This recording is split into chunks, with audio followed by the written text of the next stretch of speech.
दोस्तों, जो गोल्ड और सिल्वर में पागलपन वाली रैली है, बहुत सारे लोग इससे बहुत एक्साइटेड हो रहे हैं। देखो, मैंने गोल्ड में एंट्री नहीं की, मैंने सिल्वर में भी कोई एंट्री नहीं की और मुझे कोई पछतावा भी नहीं है कि मैं क्रिप्टो करेंसीज़ में ट्रस्ट किया, क्योंकि मुझे एक चीज़ पता है, गोल्ड और सिल्वर अगर अच्छा कर रहे हैं तो पूरी ग्लोबल इकोनॉमी के लिए बहुत बड़ा खतरा है, क्योंकि ये सेफ हेवन वाली डिमांड ज़्यादा है। और जब सेफ हेवन वाली डिमांड वहाँ पे आई, आपका ईरान और इजराइल का जो वॉर था वो एक ट्रिगर पॉइंट था, वहाँ से थोड़ा सा एक बुलिशनेस आई। उसके बाद फिर आपका जो रेट कट की बातें उठी, फिर उसके बाद इंटरेस्ट रेट फिर हाई रहेंगे, लो रहेंगे, हाई रहेंगे, इनमें काफ़ी उठापटक हुआ। ये जो सोच थी, जो एक पूरा एक नैरेटिव बन रहा था, उसमें फेड द्वारा जो बनाया जा रहा था, उसके बाद ये पता चला कि जो टीथर है उसने सबसे ज़्यादा गोल्ड खरीदा पिछले कुछ टाइम पे, और साथ ही साथ अमेरिका नाइजीरिया पे अटैक कर रहा है आईसिस ठिकानों पे, अमेरिका वेनेजुएला के जो शिप्स हैं उन पे अटैक कर रहा है, यूक्रेन और रशिया का वॉर चल ही रहा है जहां पे अमेरिका का बहुत बड़ा रोल है।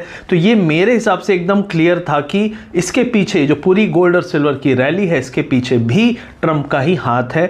टीथर का इन्वॉल्वमेंट ये क्लियर करता है। तो ओवरऑल फिलहाल ट्रंप चाहता था गोल्ड चले, क्रिप्टो ना चले। आज उसके बेटे क्रिप्टो एक्यूमुलेट कर रहे हैं, तो कल को गोल्ड गिरता जाए, सिल्वर गिरता जाए। सिल्वर पिछले एक साल में ऑलमोस्ट 2.5 गुना हो चुका है।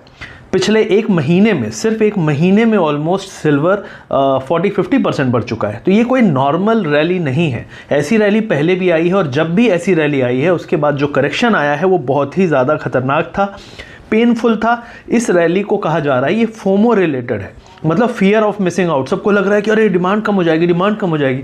चिंता मत करो, ना कभी कम हुई है ना कभी कम होगी।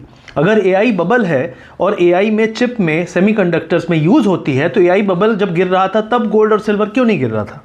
तब भी उठ रहा था। कुल मिला के ये स्पेकुलेशन ज़्यादा है और रियलिटी इसके पीछे कम है। इस तरीके की रैली बहुत सारे एसेट्स में मल्टीपल टाइम्स आई है, और जब भी सिल्वर की इस तरीके की रैली आई है, गोल्ड में इस तरीके की रैली आई है, तो गोल्ड में 10-15% का ईजी करेक्शन हुआ है, सिल्वर में 20 से 25% का ईजी करेक्शन हुआ है अगले 3 से 6 महीने के अंदर।